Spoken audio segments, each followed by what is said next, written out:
Hey everybody, it's Matt Gerow, the Matt Gerow Show, here to you for another episode this week. This one won't be near as long as the last one. Not as much really happened in the last week, but I still was able to scrounge up some content for you guys, and we're going to get into another episode.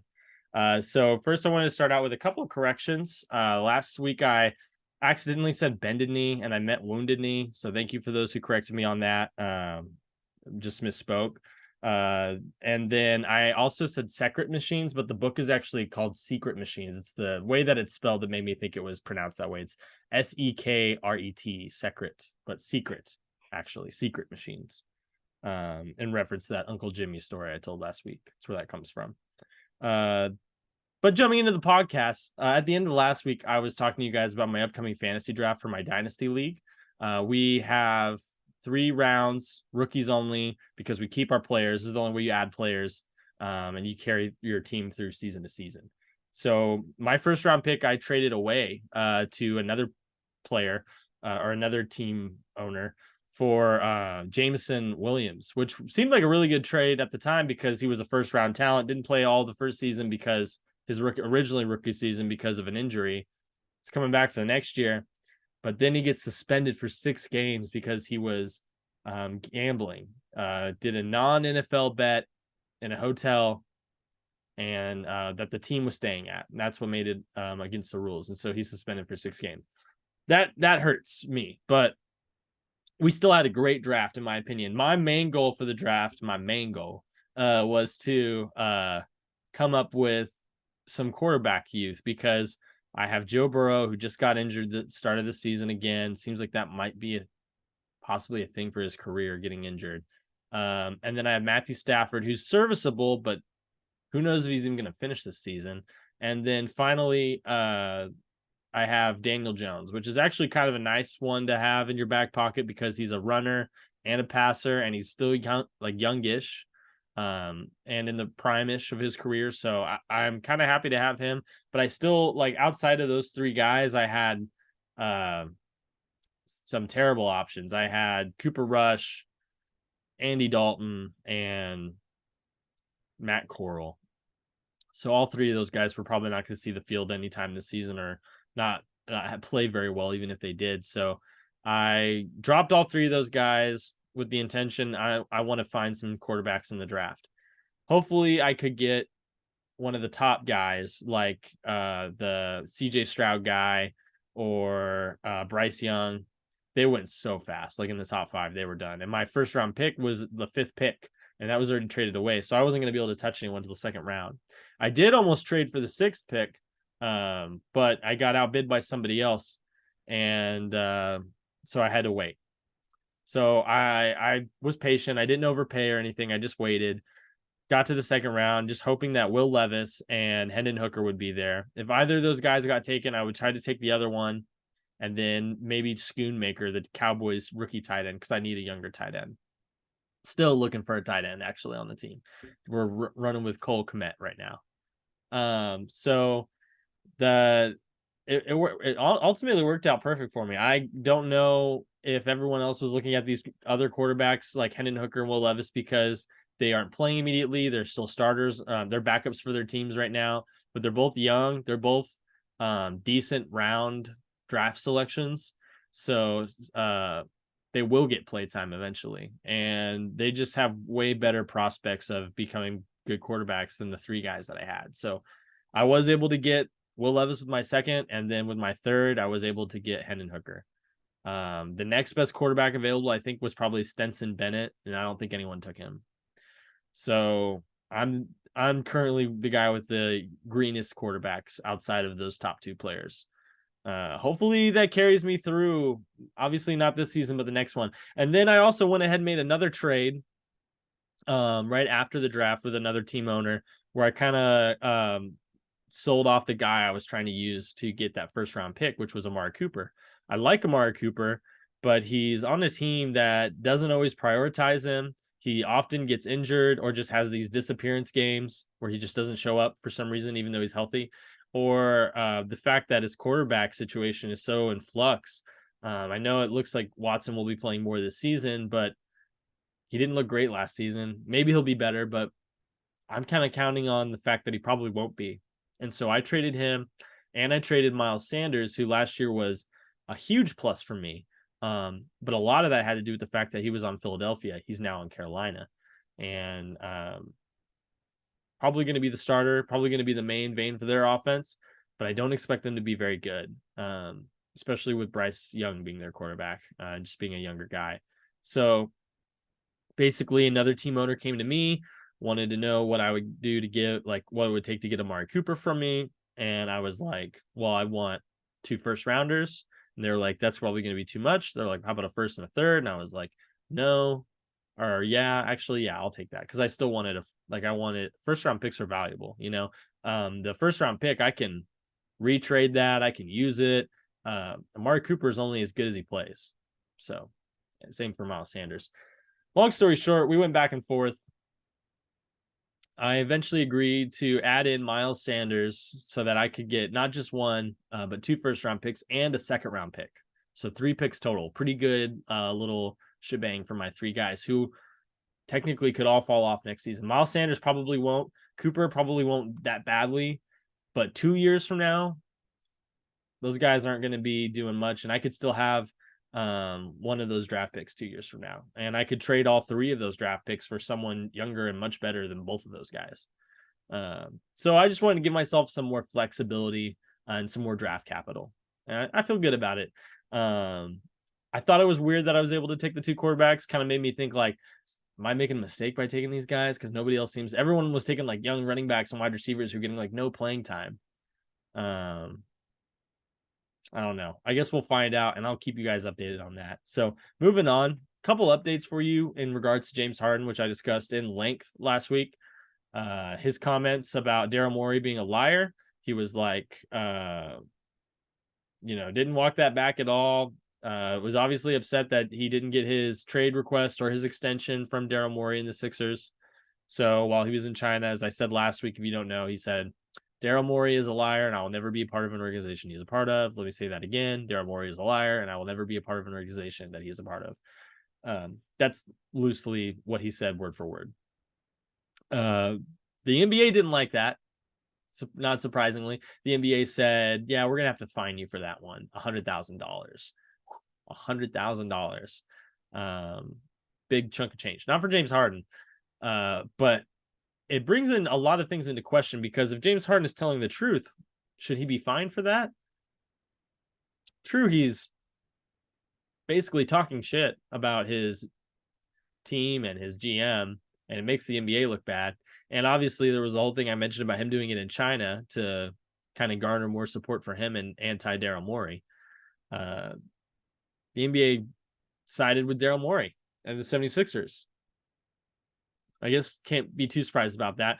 But you also can't be too surprised by the fact that the Players Association is going to have something to say about it, and they're contesting that fine. So we'll see kind of what happens with that.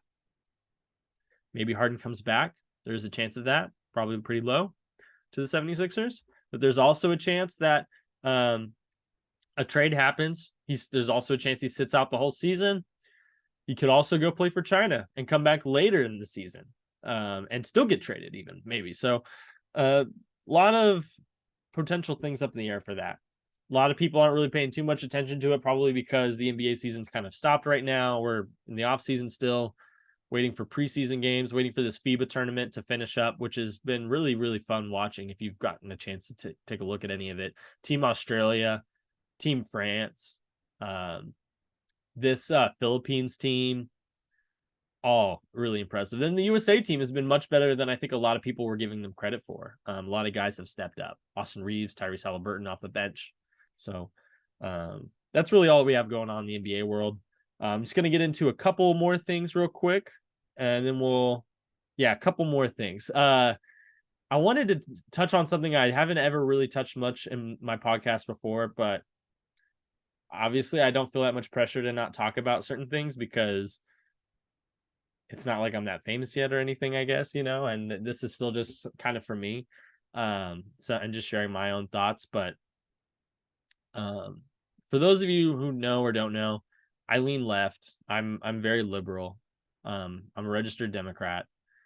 The family I grew up in was Christian. mostly conservative, even though my mom says she's a Democrat and my father's Republican. So growing up, I was able to see both influences. I initially, like right out of high school, was a registered Republican. I give a lot of that influence just to the fact that I grew up in Oklahoma. But moving to Colorado, I knew that that's not really who I was, and I changed my political party basically right after I moved.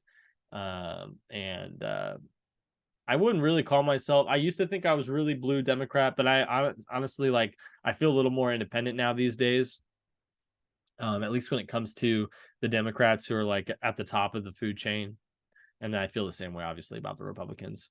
But doesn't mean politics isn't super important to me. It is. And I watched the first GOP debate on Fox News, and obviously if you know or you don't, maybe you don't know, Donald Trump didn't participate. He's like 60, 70, 50 points ahead in most polls of all the other Republicans in the primary.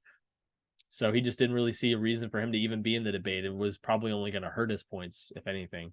So he stuck out of it and did a pre-recorded interview with Tucker Carlson, which I watched. It was basically nonsense. Yeah, kind of boring though, because in the debates you're so used to Trump getting very animated. He wasn't near as animated in the interview. The debate was entertaining though. Whether it was Mike Pence going after Vivek Ramaswamy over and over, or the fact that Nikki Haley really showed up and showed out. The North Dakota guy and the Arkansas guy, Hutchinson and Bergrum, were boring. Tim Scott, super boring. All had boring, like way stuck in the past policies and ideas and attitudes and personalities. So none of those guys are going to win the primary for sure. Nikki Haley is really interesting. She's probably the most moderate of everyone that was up there, or at least it seemed that way during the debate. Only woman up there too, that qualified for the debate. She potentially could be a Trump vice president candidate, because obviously Trump needs female votes real bad, especially in the suburban female votes. So that could be a move. I really just didn't see anyone though saying, like, sticking out. Even DeSantis, who I haven't even mentioned, that just shows you how much he stuck out. None of them are going to win the primary. Some of them will contend for vice president. There was a commercial during the debate from, I forget her name now, but it was South Dakota's maybe governor. It's a lady. She has had a commercial basically putting herself out there kind of for vice president too. And Marjorie Taylor Greene has said that she's on a list of VP potentials for Donald Trump. So there's a lot of people vying for that. But it'll be interesting to kind of see what happens. I honestly have been hoping to see a revolution in the Republican Party, just like restart back over since this whole Donald Trump cult taking over happened. But it seems like we're at least another 4 years away from that happening.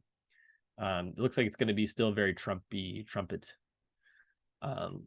political time for the next 4 years at least. So, and I don't mean that he's going to win or anything. I just mean that he's going to be at the front of the news.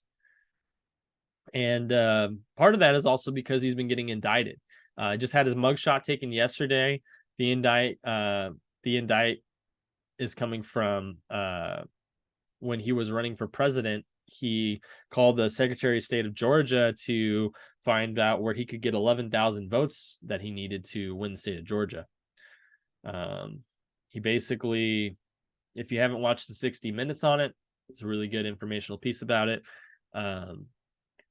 Was kind of threatening more or less and pushing and strong-arming these people to turn the election over for him so he could win Georgia.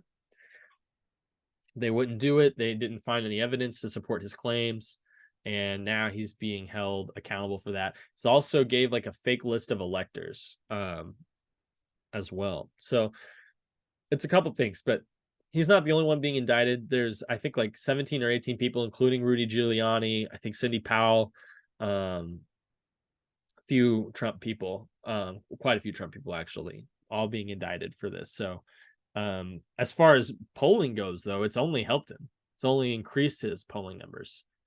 And I think he's fully embraced that. I think that's why he put the mugshot. If you didn't know, he put it out on Twitter, and he hasn't posted on Twitter in a while. It's just been using his Truth Social.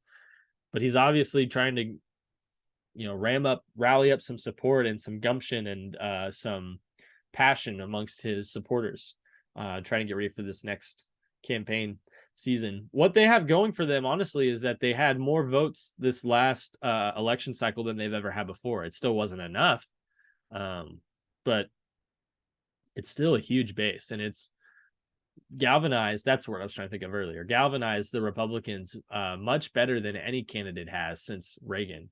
And just being completely honest, like Donald Trump is a lot more savvy than Ronald Reagan. So it's not just a jump in support, it's also a jump in ability. Not necessarily ability for good, though, unfortunately.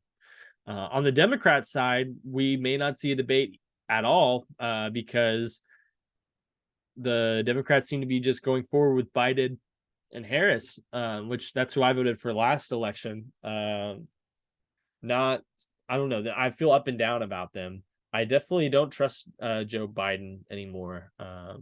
We have all this stuff coming out with his son and Hunter, and possibly him using his influence over abroad.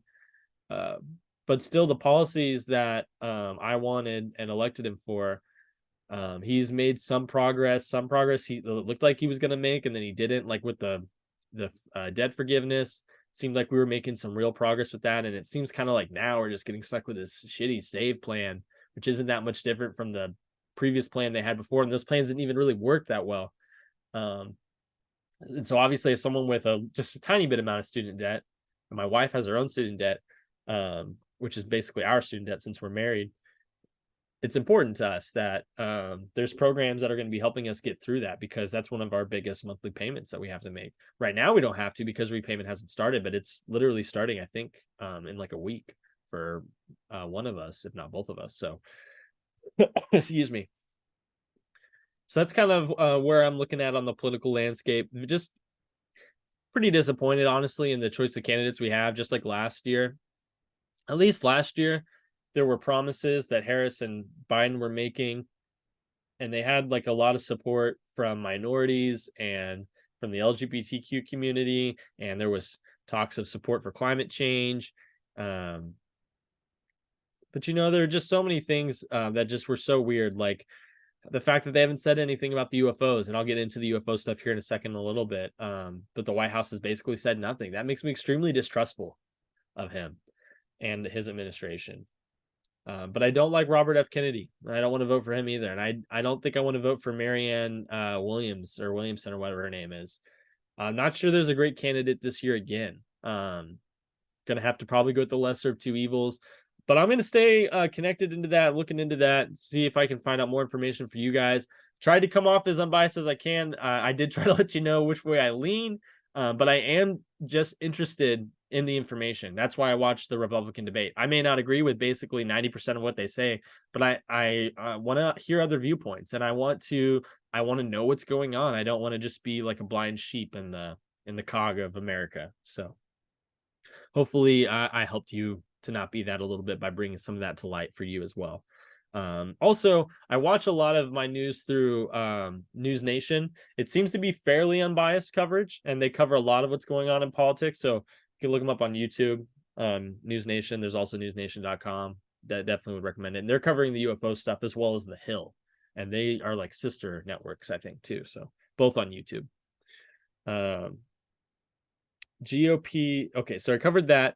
UFO update. So right now we're waiting for the Inspector General to explain like what's going on. Representative Tim Burchett of Tennessee sent him a letter signed with I believe Anna Paulina Luna, representative from Florida, and there was one more representative on there. Name escapes me right now. They sent a letter to I want to say his last name is Morin or something like that, the Inspector General, asking him to basically comment on everything that's been going on and let them know, let him know that they've been denied to get further access or information, and they want him to spill the beans, basically. He has until September 26th, I believe, to make a comment on that. If they don't, then I think they're going to move to their next step, which isn't a lot, but possible field hearings, which is basically like setting up the public hearing we saw in Congress outside of one of the buildings that they wouldn't be allowed to have access to. It will bring some pressure onto them, but unfortunately, it's just not like it's not a very hard punch that you can throw. Something else is a possible select committee. They're trying to get that going. It has to be started, I believe, by Kevin McCarthy, the House Speaker. So they have put that request into him, but I don't think he's said anything about it. The select committee, though, would allow them to push further on these questions that they're having issues with security clearance.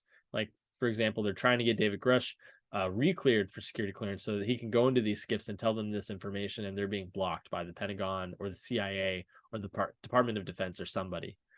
We don't really know for sure. We just know it's the intelligence community. Next, so still on the UFO thing, in Mexico, they're actually going to be holding their own congressional hearing. Ryan Graves, one of the pilots who was in the American congressional hearing, is going to be attending and speaking, giving his testimony. And then really interesting is Robert Salas is going to be there as well. I think Robert Salas is someone who was expected to show up at the U.S. congressional hearing, and I'm not sure why he didn't and why he'd be okay with going to the Mexican one. And maybe it's because he saw how things kind of turned out after the U.S. one. But if you don't know, he was one of the main reporters of the sighting of a UFO encounter at Malmstrom Air Force Base in Montana.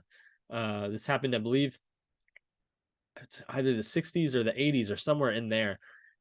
Basically, it's a nuclear missile silo. All the missiles are underground, ready to shoot out of the ground and go to Russia or China or wherever we had to send them back then. They have people on site called Minutemen, who their job is to stop the missiles in case we're not going to be firing them, for example.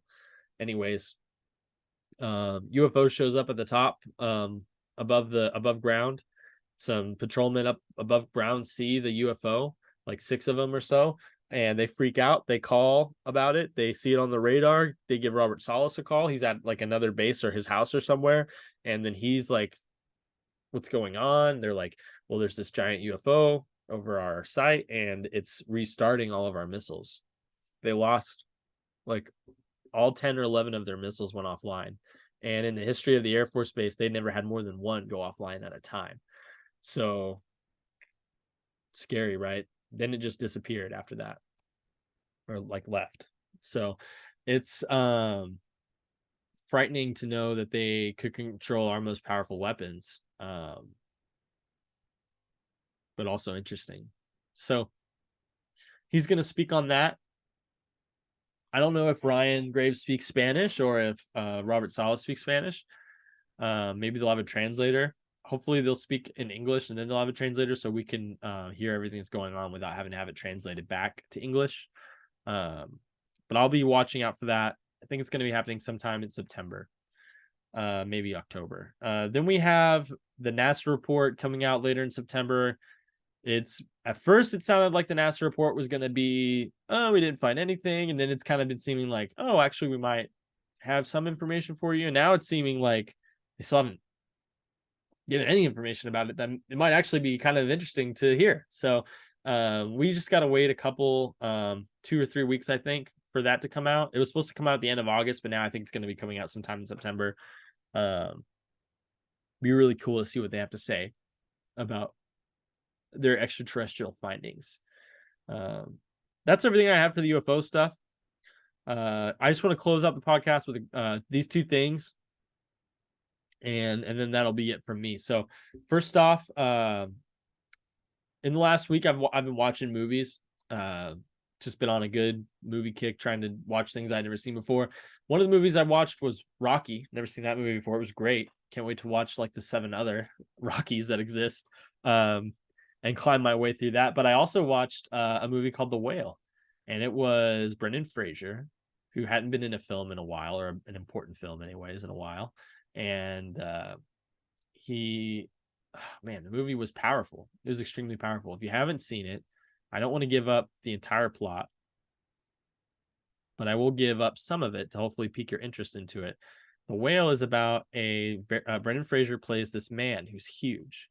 He's not just huge in weight. He looks like he's probably between 350 and 400 pounds in this movie. It's CGI'd or like a suit or something, but he's huge. And he looks like he's about 6'3", 6'4" when he stands up. So that's kind of where the name The Whale comes from. But his character is an English teacher, and he's obsessed with, it seems, the story of Moby Dick, and obsessed with this essay.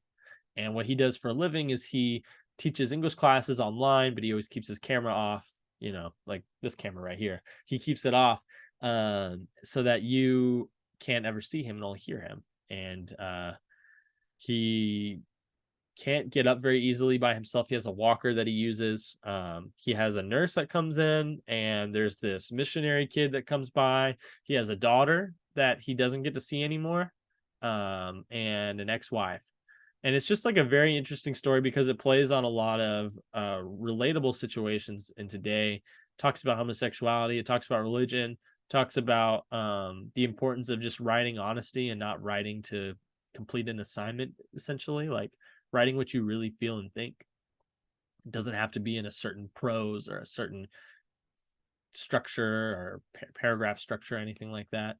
I found the movie to be extremely powerful because by the end of the movie, you realize, without giving the plot of the movie away, I'll just say like the point of the movie, you realize that we are all walking around with tons of weight, tons of heavy pressure.